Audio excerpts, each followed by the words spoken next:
Como dijo la hermana Heidi, ya estamos aquí cerca, ya estamos en el LUL, ya estamos haciendo las 6 HOTS. Ya prácticamente el Yom Teruah, Rosh Hashanah, ya está a la vuelta de la esquina. Estamos por terminar. Lo bueno es que estaríamos empezando de nuevo. Y eso es lo bueno de la Torah. Un ciclo, seguimos aprendiendo. Vamos a empezar con la bendición de la Torah. Bendito eres tú, Adonai Elohim, en el universo, quien nos santificas con tus mandamientos y nos ordenó sobre las palabras de la Torah. Bendito eres Adonai Elohim, Rey del universo, que nos escogió entre todos los pueblos y nos dio su Torah. Bendito eres tú, Adonai, Adonai de la Torah. Y yo humildemente le añado, para vivir en términos de conocimiento. Porque mejor que él, nadie caminó en esta tierra guardando su palabra. Los puntos principales de la posición de XCC. Hay 74 mandamientos en esta porción. Es la porción que tiene los más mandamientos. 603, este tiene 74. Y cubre un montón de cosas de cómo tenemos que estar viviendo nuestras vidas. No solamente la vida de entre, obviamente, nuestros hermanos, sino cubre un montón de cosas que lo vamos a cubrir aquí rapidito. Leyes de familia y guerra. Mujer cautiva. ¿Qué pasa si tú llevas una mujer cautiva? Te llama a la interés. Tienes que hacer algo por 30 días. Prácticamente que no se vea tan bien. Es un resumen de eso. Y si después de esos 30 días, después de verle en ese proceso, como quiera te llama la atención, pues entonces, perfecto, vas a casar con ella. Si no, no la vas a ir a dejar ir en deshonra. Porque nuestro Padre es un Elohim de honra. Y no importa quién sea, aun si fueran esos esclavos o siervos, como quiera se encargaba de cuidar toda su creación. Habla también de los derechos del primogénito, hijo rebelde y entierro inmediato del ejecutado. Responsabilidad social y con animales, devolver objetos perdidos, ayudar al animal caído, el ley de nido de pájaros y baranda en el techo. Prohibiciones de mezclas y vestimentas. Aquí hay uno de esos famosos mandamientos que nuestros hermanos judíos dicen que no tiene mucho sentido, pero que no lo hacen, es no mezclar la lana y el lino en la tela. Pero se cumple. Usar tzitzit y no vestirse con ropa del sexo opuesto. También cubre leyes matrimoniales y pureza, castigo por acusaciones falsas, adulterio, violación o seducción, restricción de entrada a la congregación, pureza en el campamento, no devolver esclavos fugitivos, prohibición de prostitución, leyes de divorcio y exención militar. Prácticamente, si están en el campamento, están haciendo cosas, especialmente el ejército, aún le da la instrucción, cuando tienen que hacer las necesidades, hagan un hoyo fuera del campamento, porque el campamento es santo. Y determinan asuntos económicos, por lo menos las leyes, injusticia, no cobrar interés al hermano, cumplir votos, pagar a tiempo a los trabajadores, protección a deudores, no gozar el buey, pesas y medidas justas, azotes, máximo de 40 azotes para que la persona no quedara completamente desfigurada. Hay muchos que opinan que nuestro Mesías recibió 40 azotes. No lo van a encontrar en la palabra. Pablo sí recibió 39, porque era la costumbre de los judíos dar 39, no llegan a los 40. El problema con el comentario de nuestro Mesías es que dice que quedó completamente desfigurado. Tú sabes. Entonces, si el mandamiento dice no dar más de 40 para que no quede desfigurado, punto 1. Punto 2 es, ¿quién lo hizo? ¿Fueron los judíos? Pues Roma, porque Roma entonces se va a dejar llevar por lo que en ese caso los judíos querían hacer. Como quiera, si fueran sido 40, fueran 39, fueron horribles, pero dicen eso por comentario. No secuestrar, y entonces termina con recordar y borrar la memoria de Amalek. Como pueden ver, muchos mandamientos prácticos. Hay algunos que pues no tienen mucho sentido, como mezclar el de la lana y el lino, por ejemplo. Hay estudios sobre eso, pero la manera práctica. Lo que pasa en este tiempo, si nos enfocamos en lo que está pasando en este tiempo, cuando Moisés le está dando, si uno lee esos mandamientos, para ese tiempo, esto era revolucionario. ¿Por qué? Los imperios y los reinos de ese tipo no tenían la misma manera, primeramente, de cómo cuidaron o a los esclavos. Tampoco, como 20.000 dioses. En este caso, ¿verdad? Están recibiendo la instrucción del soberano y encima de eso, cómo tratar a su prójimo y tratar a los campos de guerra, relaciones entre familiares. Y eso era entonces, pues, cuando uno va leyendo esto y va leyendo lo que está Moisés dando la instrucción, pues, no solamente de Moisés, sino del Padre, es algo bien diferente a lo que estaba ocurriendo en medio de este tiempo, cuando existía Israel y estaban a punto de conquistar la tierra. Pero en el día de hoy nos vamos a enfocar en el verso que leyó nuestra hermana Heidi, Deuteronomio 25, 17 al 19. Le puso por no olvidar. Lo que dice en hebreo, la primera palabra es sakor, que significa recordar, y las segundas dos es lotishka, no olvides. Y vamos a estar entrando un poquito más en eso. No voy a leer el versículo de nuevo porque definitivamente yo normalmente los leo durante la enseñanza. Vamos a ver los puntos a cubrir. Primeramente vamos a ver quién era Amalek. A través de la pastora, que podemos aprender de Amalek, dónde venía, la ofensa de Amalek, porque fue tan grave, y Amalek a través de la historia de Israel. Y vamos a encerrar entonces con no olvidar, borrar Amalek. Mandamiento que Adonai le dio. Primeramente, ¿quién era Amalek? Sumamente fácil, ¿verdad? Tenemos a Abraham, tenemos a Isaac, tenemos a Esaú, ¿verdad? Tenemos a Elifaz, que era el hijo de Esaú, eso está en Génesis 36, y Amalek le nace a Timna. Timna no era cualquier persona. Timna era término de uno como que una princesa, porque cuando donde termina Esaú y termina su familia, ya existía un clan, lo que sea que se le llama, en ese tiempo, y ese clan eran los Horeos. ¿Qué pasa? Elifaz se casa con, pues, prácticamente la concubina, con Timna, que era la hija de uno de los jefes de los Horeos. Y de ahí, obviamente, aparece Amalek. Cuando seguimos aprendiendo de él, de Amalek, sale que era parte de los jefes de Elifaz. Y ahí la palabra aluf en hebreo esa es la palabra en hebreo, vamos a entrar un momento en eso. Pero cuando menciona a los jefes de Elifaz, sale Amalek, siendo hija o hijo de una concubina, sale como quiera, como uno de los líderes de los hijos de Elifaz. En otras palabras, no era cualquier persona. No era Juan del Pueblo o algo así. Aún siendo hijo de una concubina, tenía una posición en la familia de Elifaz importante. Ahora, hago hincapié en el aluf. Cuando estaba estudiando, me estuvo bien interesante cuando vi lo del hebreo que salía aluf.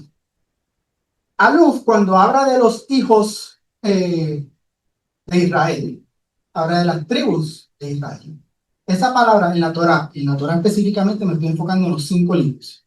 Sale más adelante en, creo que Zacarías, la palabra aluf cuando se están refiriendo a los gobiernos de Judá. Pero en la Torá, los primeros 5 libros, aluf no es conectado a los hijos de Israel. No es conectado a los líderes de Israel. Usa dos otras palabras que las conocemos muy bien.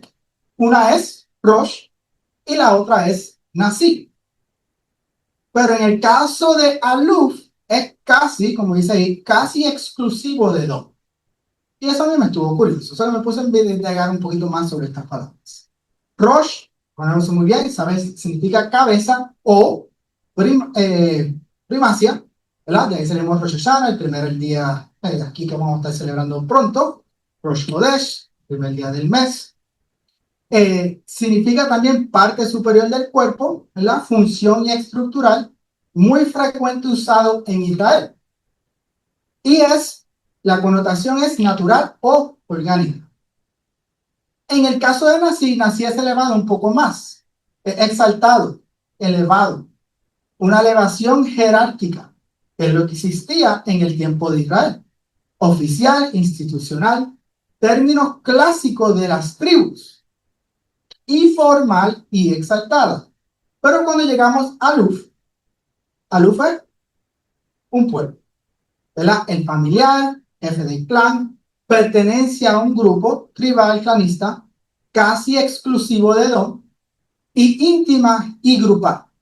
Entonces, cuando yo estoy leyendo eso, yo naturalmente me hago la pregunta, ¿por qué la diferencia? ¿Por qué cuando se está describiendo a Israel y en este caso describiendo a Edom específicamente, por qué hay esta diferencia de palabras hebreas? Porque se pueden usar las mismas. Leemos, son jefes, son líderes, pero no, eso es lo bueno, eso es lo bello del hebreo. Tiene diferentes palabras que en nuestro idioma significa lo mismo, pero en el idioma de hebreo no, hay una diferencia.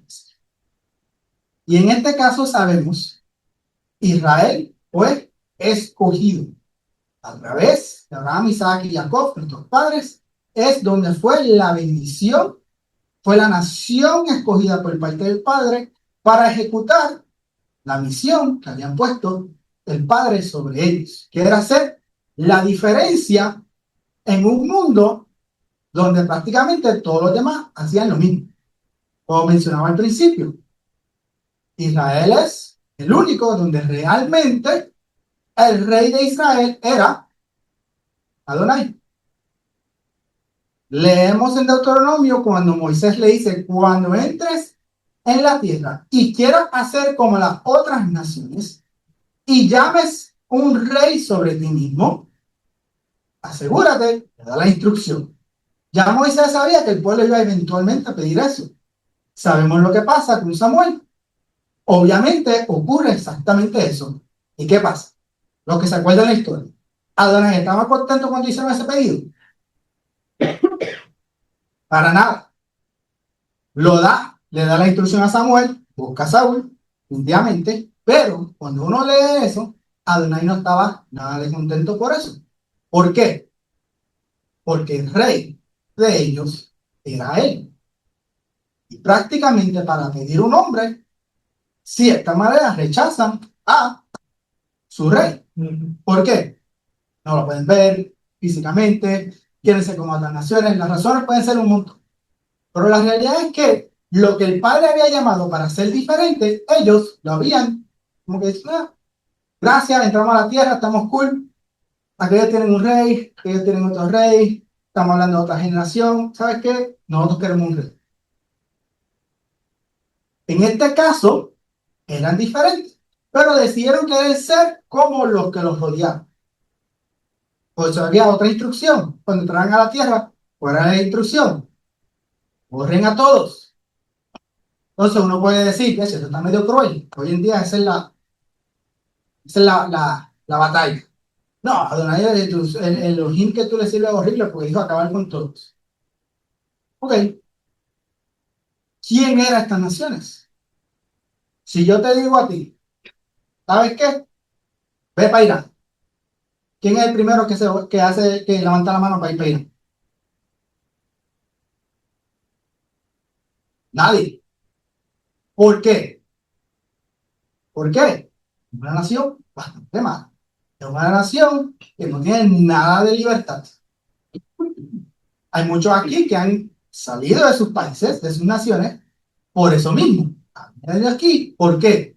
Por la persecución o el gobierno que existía que realmente no ayudaba para nada a sus ciudadanos. En este caso estamos hablando de naciones peores. Estamos naciones que sacrificaban a sus hijos.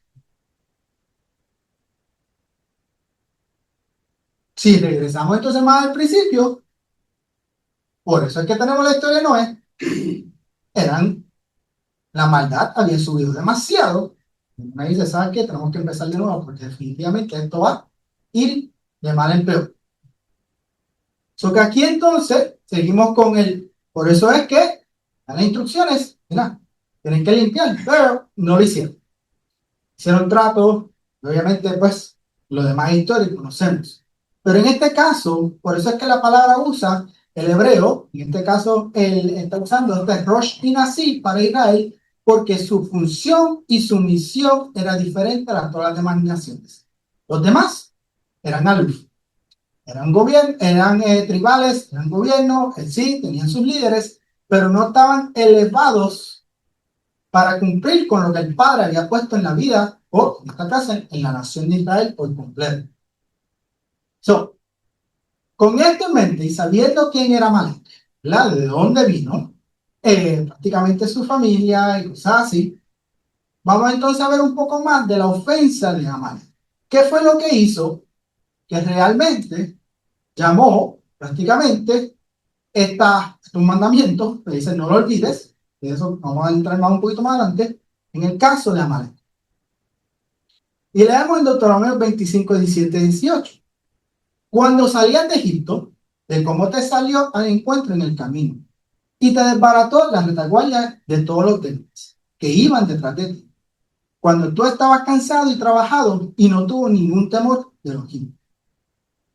Ok, la retaguardia cuando estaban en Egipto. Vamos a ver entonces, eso está en Éxodo 17. Entonces vino Amalek y peleó contra Israel en Refidim. Ese punto rojo, ese círculo rojo, es Refidim. En ese mapa, ¿qué pueden ver? Una pregunta. ¿Habían llegado a Sinaí? ¿El monte Sinaí? ¿O el monte Oreb? No. En otras palabras, acababan prácticamente de salir de Egipto. ¿Era una nación de soldados? No.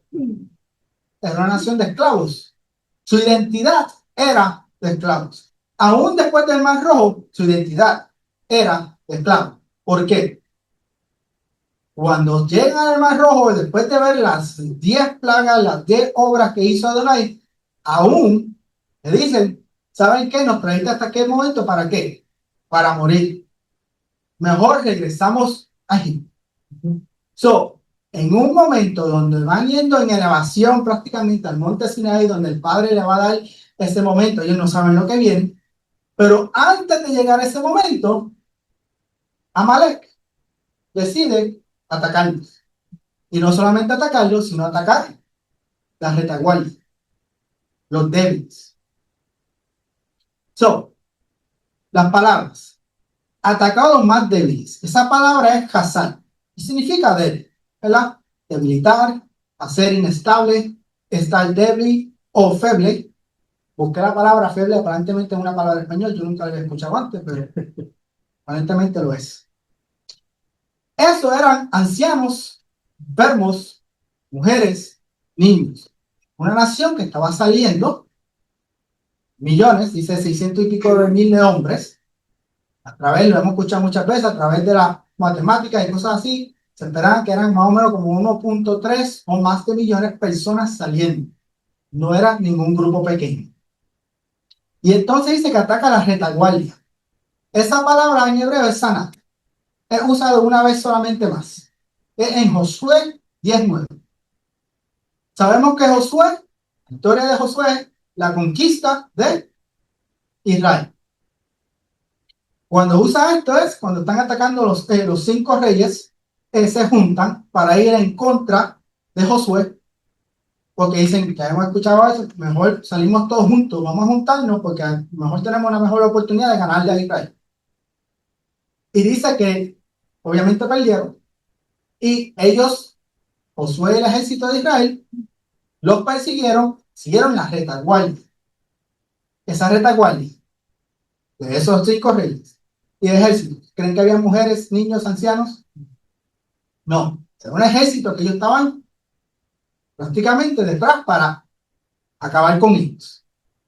La palabra cansado es ayer y es usado en la historia de Jacob y Esaú. Específicamente cuando Esaú sale, regresa de cazar y dice, estoy cansado, dame un poco de la sopa esa que tiene, y vende su primogenitura por esa sopa. Eso que es un nivel, obviamente, no de cansado de que, ay, estoy cansado, estoy manejando mucho tiempo. Es un cansado de completamente exhausto. ¿Por qué? Tú dices,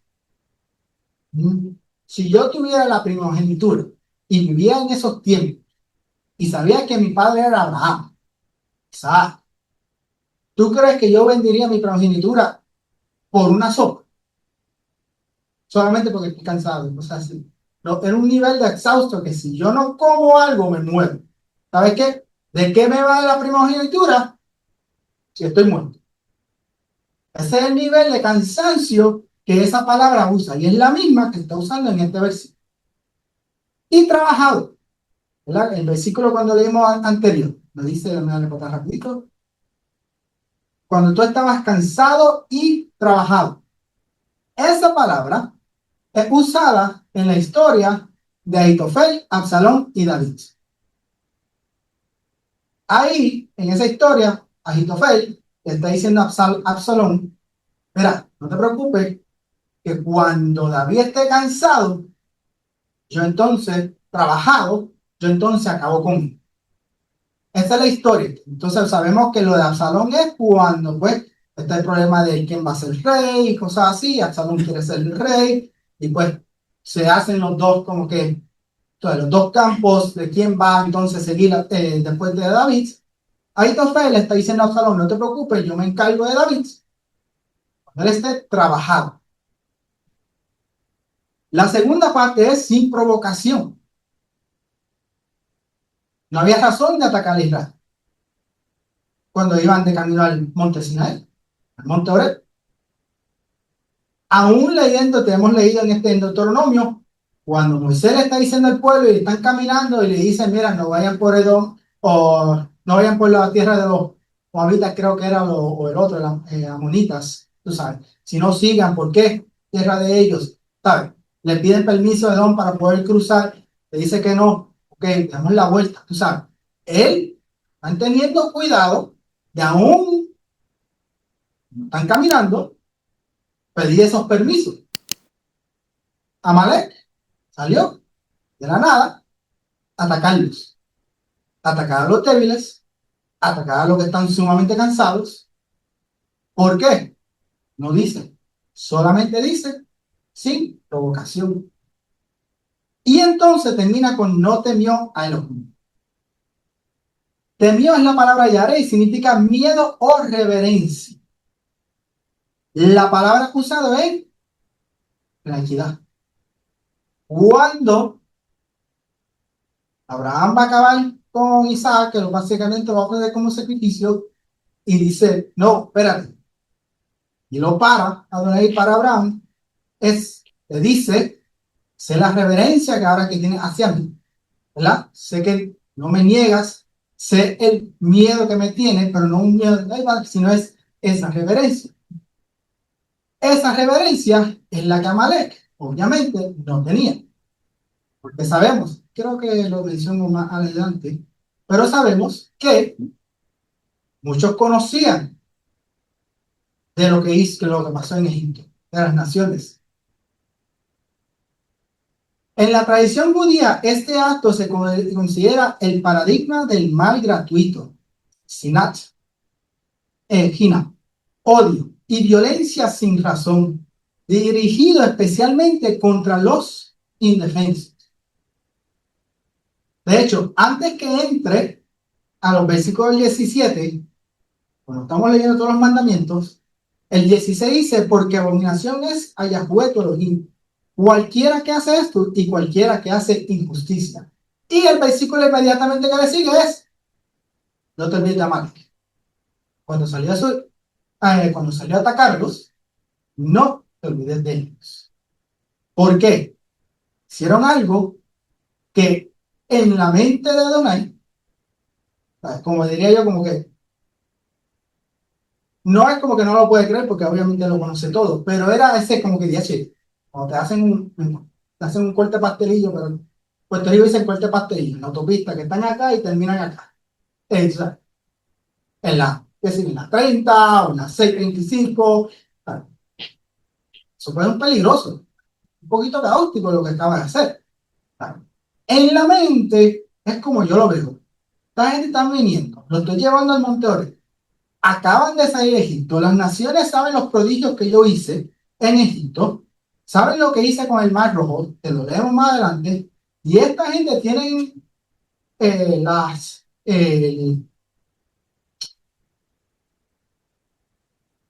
no voy a decir esa palabra, no sé si la puedo decir, pero tienen los pantalones. O sea, los pantalones de venir y atacar a mi pueblo y atacar a los que están en la parte de atrás. No era ni con guerra, sino eran los ESN, cuando dice el 25:16, y cualquiera que hace injusticia, y entonces como que, ¿sabes qué?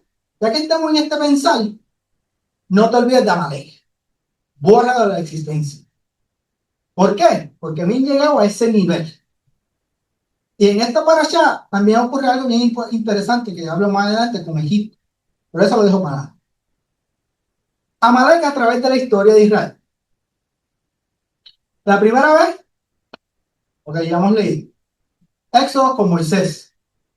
Vienen a atacarlo, obviamente ellos entonces se defienden. ¿Y qué pasa? Conocemos muy bien, ¿verdad? Está cansado, le buscan la piedra para que se siente, Aarón y Hur están ahí para levantarle las manos, porque cuando levantaban las manos, el ejército prevalecería. Cuando bajaba las manos Moisés, Amalek prevalecería. Que ahí en sí hay un mensaje por sí propio. ¿Quieres ganar la batalla? Levanta las manos. Tus manos están abajo. Cuando tú dices que como que levanta las manos, busca al Padre, adora al Padre, lee su palabra. Es lo único que nos va a ayudar en las batallas. Sí, obviamente hablarlo con un hermano, hermana, ayuda un montón. Pero hasta eso tiene un límite. El que ayuda es el Padre. Después seguimos con David no, Saúl, famoso Saúl, que le dice, acaba con los agalleros, de los amalequitas. Gana, deja al rey vivo. No hace la instrucción. Por no seguir la instrucción, que uno diría, está, ok, lo dejó vivo. Nuestro misericordia, tú sabes, wow. La Adonai le quita el reino. Pueden haber otras razones, pero en ese momento, uno lee la palabra, Samuel se aparece y le dice, prácticamente lo dice por tu propia razón o lo que sea, pero le quita el reino y solo da algo. Pero, recordemos, el mandamiento lo dijo, no lo olvides, acaba con ellos. ¿Y qué es la responsabilidad de un rey? Porque creo que para allá pasar, cuando pasar. ¿Qué era la responsabilidad de un rey? Tenía que ¿qué? Leer la Torah solamente. Tenía que escribirla también. Lo que Saúl sabía, si hizo eso y escribió la Torah, tenía que acordarse. Y de hecho, yo escuché una vez, no sé si esto es correctamente 100%, porque no, pero creo que la tradición dice, y si tú sabes, me corriges, que lo tenían que hacer a menudo. No era una vez solamente y era el rey ya, sino era, tenía que seguir haciendo. David fue el otro que pelea con las amalequitas. Cuando David está huyendo de Saúl, que tiene un grupo de personas que se va con él, vienen los amalequitas y lo atacan. Se llevan dos de esos. Y el pueblo, en ese caso, el pueblo que estaba con David, porque no estamos hablando de David el rey, sino David el que estaba huyendo por su vida. Todo el mundo, un dolor, gime grandemente. ¿Qué pasa? David va con sus hombres, hacen guerra contra los amalequitas y Daña a todo el mundo de regreso. La otra vez que sale es Simeón cuando están en el tiempo del rey Ezequías. Ezequías. Hay una tierra que van ahí, va Simeón y sus hombres y, bien, acaban con las amalequitas. Vemos a Moisés, vemos a Saúl, vemos a David, vemos la tribu de Simeón y obviamente la historia famosa que todo el mundo conoce. Amán, Agageo, Agageo, los amalequitas y después de ahí no sabemos nada más. Uno puede decir, wow, acabaron con los amalequitas. Pero, tristemente, ese no es el caso. Llegamos a tiempos más modernos. Tenemos las cruzadas. Las cruzadas las consideran muchos de nuestros hermanos judíos, la mayoría, un tipo de ataque de amalquitas. No que ellos eran eso, sino ha pasado el tiempo. Prácticamente el antisemitismo en general lo consideran eso. Las cruzadas eran una manera de eso. Tenemos la famosa Roma, lo mismo. Tenemos entonces también, obviamente, la mayoría de ellos están sumamente de acuerdo con ese tipo. Entonces, uno. Pero dicen que para el tiempo de los nazis, eso también era una forma de los amalequitas que pasaba el tiempo. Y hoy en día, un gran porcentaje considera lo que está ocurriendo en Irán y el antisemitismo en general una forma de eso. Entonces uno se puede hacer la pregunta, ¿por qué? ¿Por qué eso? Creo que lo hablo en este, no chequeé si lo hablo en este. Sí, lo voy a tocar en este, pero recuerden de ese por qué. ¿Se acuerdan que les mencioné lo de Egipto? En esta parasha pasa algo bien interesante de Egipto. ¿Quién sabe quién se acuerda? ¿Quién piensa que puede saber lo que pasa con Egipto en esta parasha?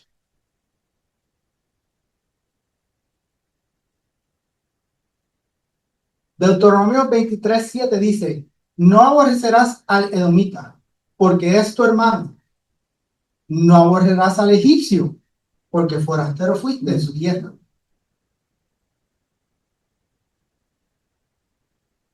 Ahora uno hace pausa, es como que, espérate, fueron esclavos. El faraón mató a todos los primogénitos de los bebés que los tiró en el rey Nilo. Una cosa bastante grave. Sin embargo, Moisés le está diciendo en este caso, no aborrecerás al egipcio, porque forastero fuiste en su tierra. Bueno, esclavo fuiste en su tierra. Pero ¿qué pasa? Así no empezó Israel en Egipto. Israel fue bien prosperado. ¿Qué pasó? Llegó un faraón que no conocía a José, Joseph, tuvo miedo de los israelitas y los convirtió en esclavos. Y ese miedo que él tuvo, no estoy diciendo que estuvo sumamente, que no estoy diciendo que estoy de acuerdo con eso, pero si uno lo analiza, tiene sentido. Porque Egipto fue conquistado antes que llegaran los israelitas, o los Ixos, o sea, los egipcios mantenían su historia bastante registrada. Porque si yo soy un faraón y sé que hubo un tiempo que otro imperio vino, nos conquistó, si me deciden atacar otra nación y está este pueblo tan grande que si se quiere rebelar contra nosotros, pues ¿qué pasa? ¿Van a perder? No van a tener la habilidad de poder pelear contra otra nación. Eso que lógicamente tiene sentido. Si yo fuera faraón, pues ¿qué hago? Mejor los hago esclavos. No los voto, pero los hago esclavos para por si acaso viniera una nación a atacarme, por lo menos esta gente no me tengo que preocupar de ellos. ¿Por qué? Son mis esclavos. So que el rabino Jonathan Sachs, no descanse su memoria, hace esto y dice, hay odio con razón versus odio sin razón. En el caso de Egipto, un odio con razón. ¿Tú sabes qué? Este esclavo definitivamente, pero Adonai vino, hizo milagros, lo sacó. No tienen que preocuparse, de hecho, tienen hasta un mandamiento de no ir, ni ir para allá, ni regresar. Por eso en la guerra de los 6 días, la guerra de Yom Kippur, ellos llegan hasta dónde? Hasta la frontera de Egipto. Entonces, no, ya no vamos a cruzar. ¿Que podían seguir? Definitivamente. Y uno analiza eso, lo que pasó, ellos pudieron, no, pero hasta aquí llegaron. ¿Por qué? Porque se conoce quién es su Elohim. En el caso de Amalek, en esta misma parasha dice, bórralos. En Egipto no lo aborreció, porque había un odio sin razón. Amalek no tenía realmente sentido o razón el odiar a Israel, leyendo lo de la Torah. Que pueden haber comentarios, que lo más seguro es Saúl, va y cosas, definitivamente pueden haber muchos comentarios. Que Saúl les dañó la mente, definitivamente. Pero la palabra dice que Esaú y Jacob se abrazaron, lloraron. Comentarios son comentarios. ¿Pero dice la Torah? ¿Te le puedo decir otra cosa? Sí. Que la Timná le pudo haber puesto veneno en los oídos de Amalek, porque pues obviamente Esaú, con lo que hizo con ellos, les conquistó la tierra, y tú sabes qué, pero de hermano, definitivamente. Hay muchos, como dicen, muchos jugadores pueden ocurrir. Pero en este caso, no hay registro de un enfrentamiento entre Israel y Amalek hasta Refidim. Solamente en Refidim que ocurre. O sea que prácticamente ellos vinieron de la nada, salieron de la nada a atacar a este pueblo. ¿Estaba qué? Saliendo de Egipto hacia donde el padre le había mandado, hacia el monte Oreb.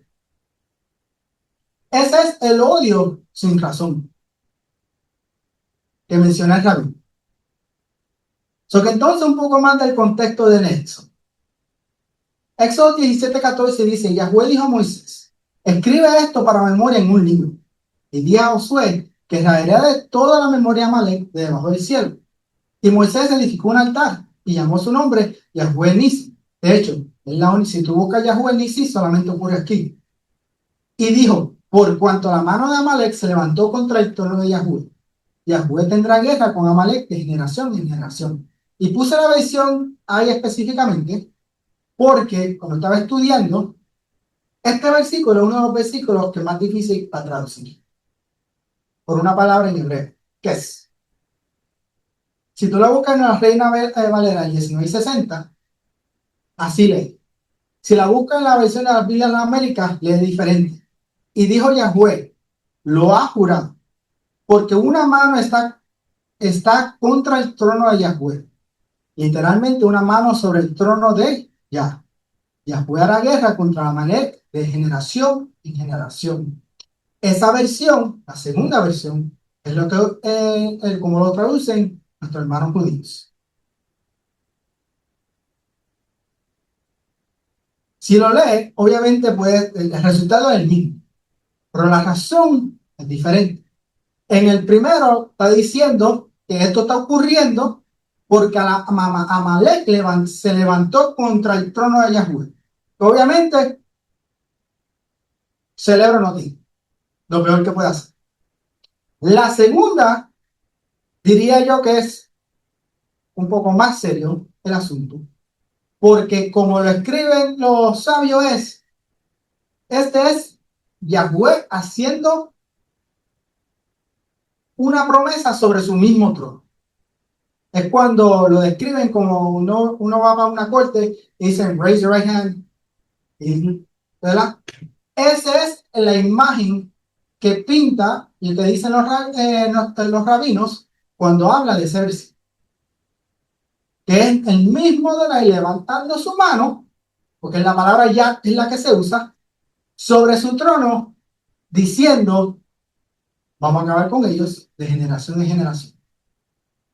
Ahora, Él lo podía hacer en el momento. ¿Por qué hace lo de generación en generación? Él tenía una vida de, ¿sabes qué? Ni una generación. Eso fue lo que pasó con Israel.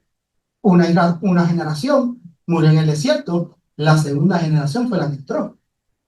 Bien, pero no. Él dice, esta promesa sobre mi trono, de generación en generación, haré guerra contra Amalek. Ahora,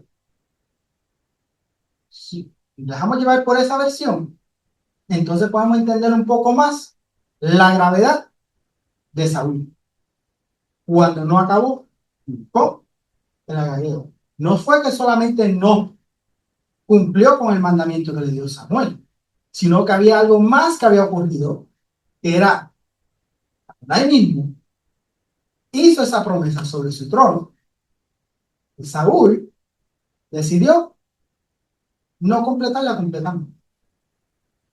Y en ese momento dijo, ¿sabes qué? Tú no vas a cumplir con la misión.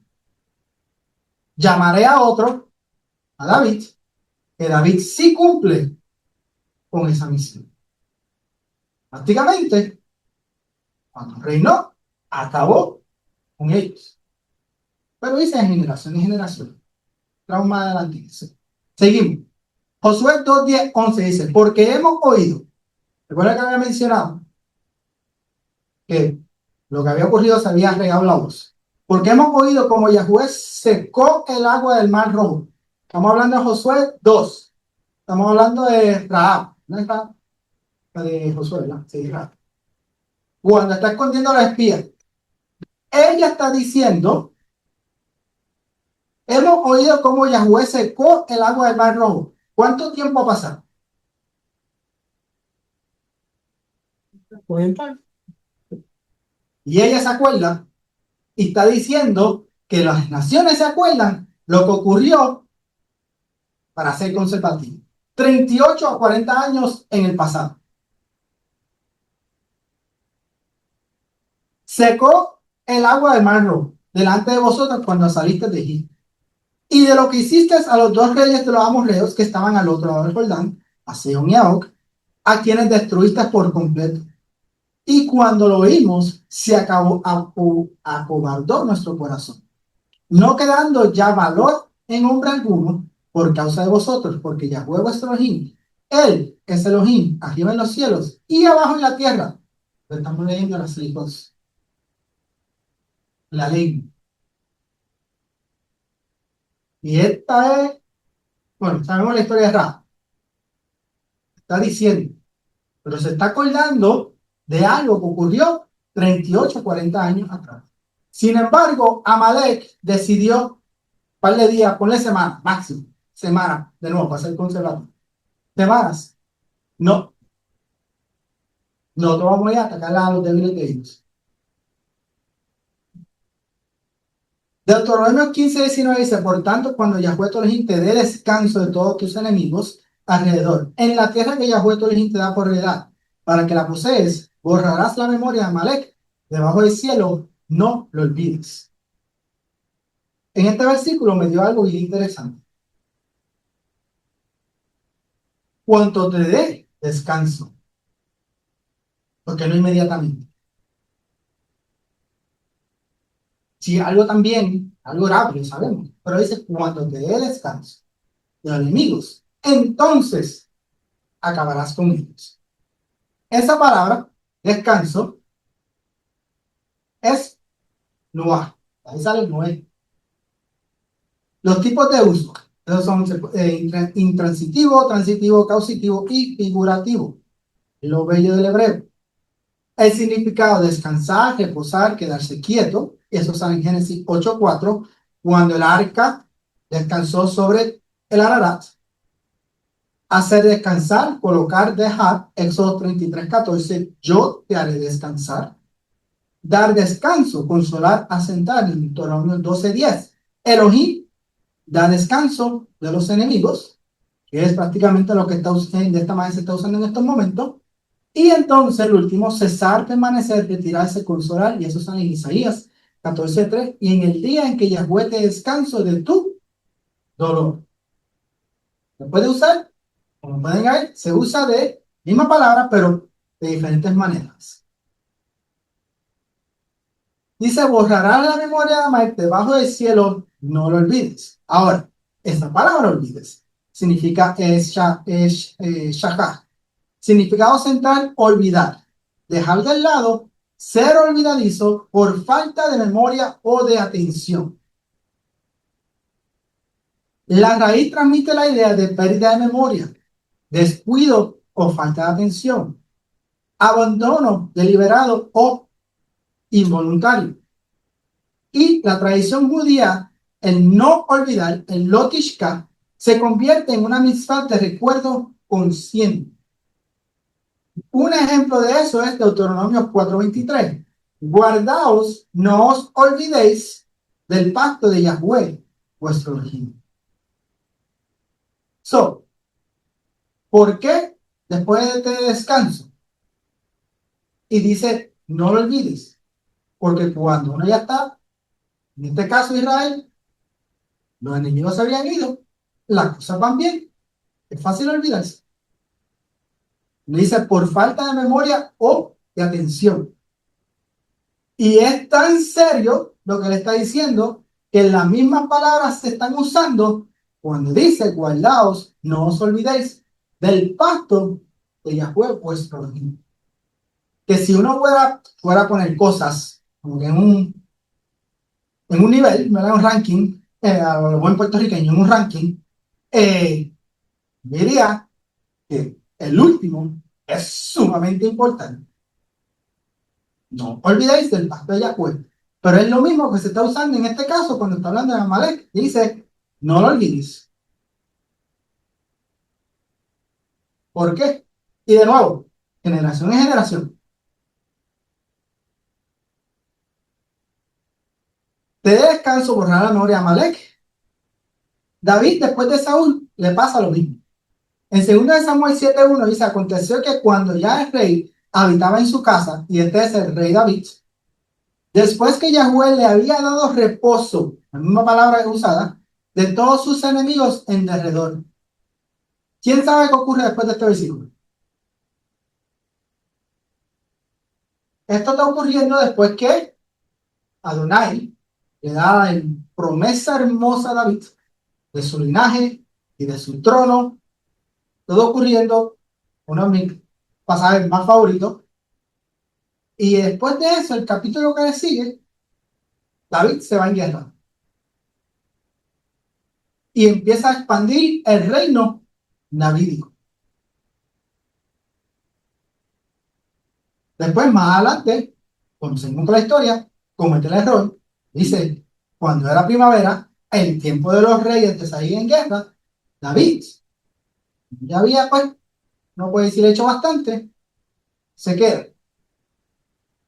¿Qué fue su rol? Su rol como rey era salir. Y entonces tenemos la famosa historia de acción. Y el error comete David. Si él hubiera tomado la decisión como rey, ¿sabes qué? Me acordé, yo descanso, pero también dice, tengo que seguir peleando, tengo que seguir haciendo esta función, porque Adonai le había dicho, tú no vas a terminar la casa mía. ¿Por qué? Porque tú eras un hombre de guerra.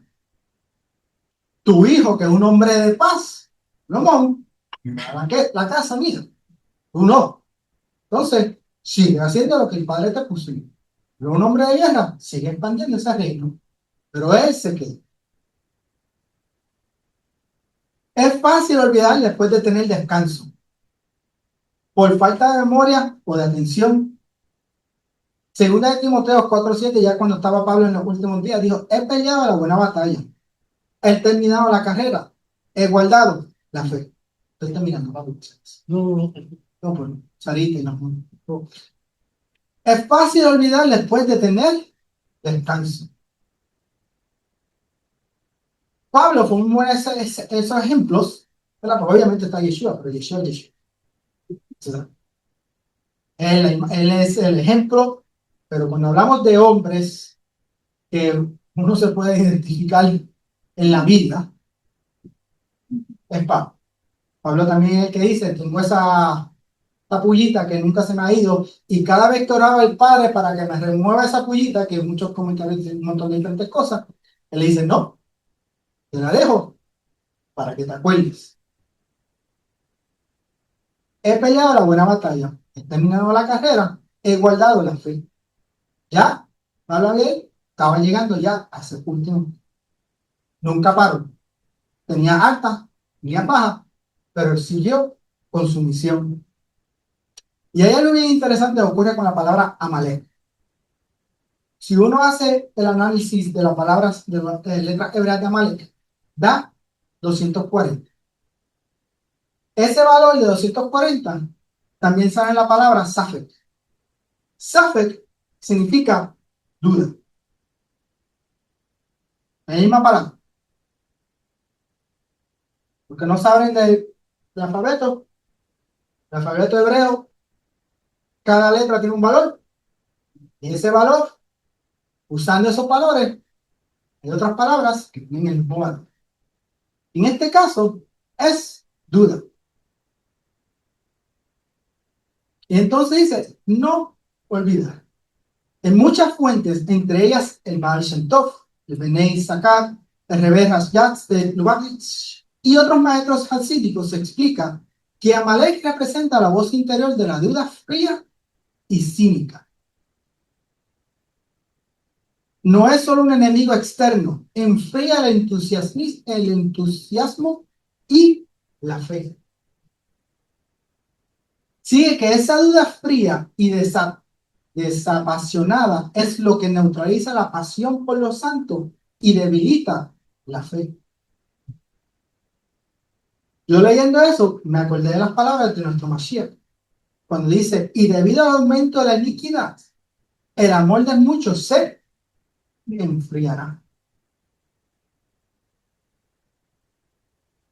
Por eso la misma de borrar a Amalek se interpreta eliminar de uno mismo la voz de la duda cínica y del enfriamiento espiritual de generación en generación. No era algo solamente como empecé al principio. No es algo de ese momento. Sí, ocurrió algo grave en ese momento. Pero también ese entonces estamos viviendo nosotros hoy en día, donde el amor de muchos se ha enfriado, donde la duda con el Padre, que si es real, que si no es real, que es aún mucho más. Sí, hay muchos que están bien viniendo a la fe de Mashiach y Baruch Hashem por eso, pero ese nivel de duda, ese nivel de no tener fe, cada día crece más en este mundo. Y fuera del mundo, nosotros también tenemos que cuidarnos de nuestra fe no se enfríe. Que la misión que el Padre ha puesto en cada uno de nosotros no se enfríe. Que el buscarlo no se enfríe. ¿Por qué? Amalek se aprovecha de eso en la vida de cada uno de nosotros. Por eso es cuando dice te dé descanso, cuando las cosas vayan bien, no olvides Amalek.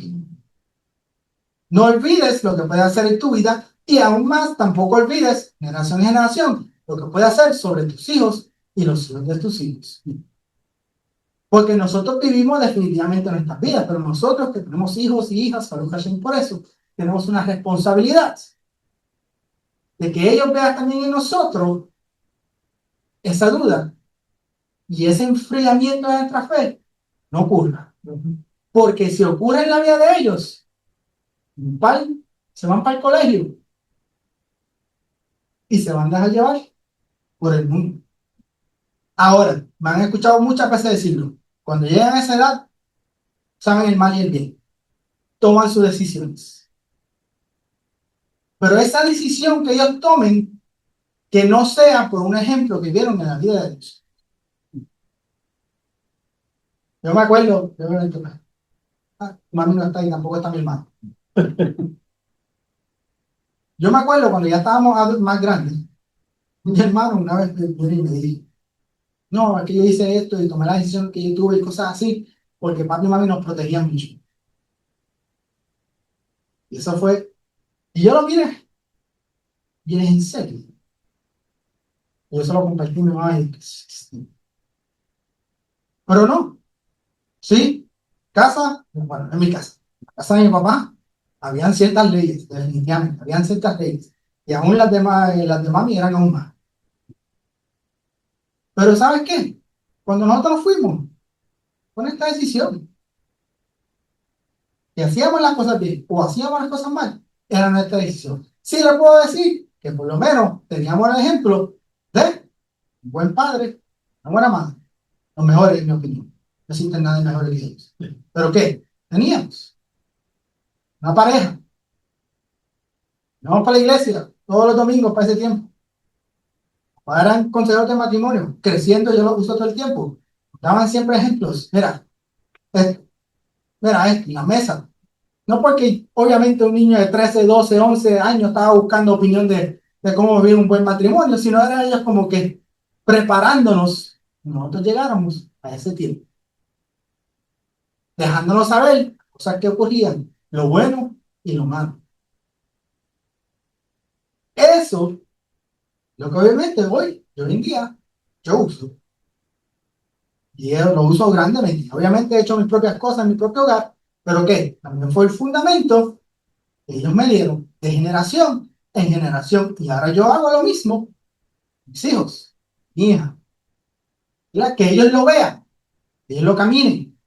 Que cuando llegue un futuro y ellos vayan y les tomen las decisiones que ellos tomen, que obviamente orando al Padre tomen las decisiones correctas, pero que no vengan y digan, no, es que papi era así, o no, era que mami era así. No, ese no es el caso. ¿Por qué? Pues hice todo lo que yo pude hacer como padre, o sea, como una buena madre, para que ellos ¿qué? Vivieran de esa manera. El asegurar nuestra fe no se enfriara. Ellos lo saben de Shabbat en Shabbat. Ellos lo saben. Y yo no cambio. Havdalah lo hacemos en casa. No porque es un mandamiento, pero ¿por qué? Porque les quiero mostrar algo. Quiero que vean la diferencia. Algunas veces, definitivamente no hago no se hace el jugo, especialmente cuando llega el invierno. No se hace el jugo, no se hace la vela y cosas así. Pero ¿sabes qué? Antes que cierre el Shabbat, hago una oración con ellos.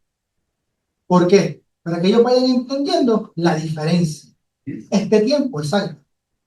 Y no solamente el Shabbat, sino en todos. Y ahora estoy especialmente con los dos mayores. Life lesson. Esto va a ser una lección de vida. ¿Por qué? Tiene nada que ver, muchas veces tiene que ver con la palabra, otras veces no. Es la vida. Life lesson. Y entonces ya el mayor está empezando a coger como que, oh, life lesson, definitivamente. ¿Verdad? Pero es generación en generación que esa vida de ellos, que ellos ven en sus padres, no se enfríe. De la misma manera, nosotros también, fuera del hogar, lo hacemos en la congregación, en la quejilá.